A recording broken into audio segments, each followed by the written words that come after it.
सॉफ्टवेअरमध्ये जेव्हा मी पहिल्या नोकरीला लागलो ते दिवस माझ्यासाठी खूपच विवशतेचे होते.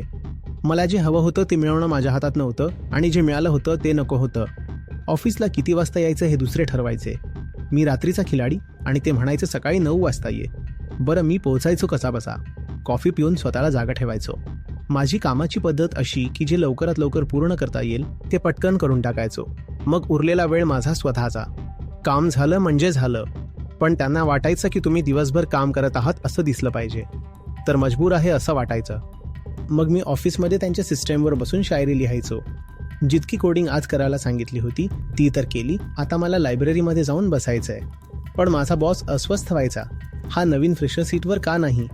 अर्धा तास जरी मी लायब्ररीमध्ये गेलो की तो हुंगत यायचा आणि परत सिस्टमवर बसायला लावायचा. त्यांच्याच सिस्टमवर शायरी आणि त्यांच्याच कागदावर प्रिंटआउट्स काढलेत.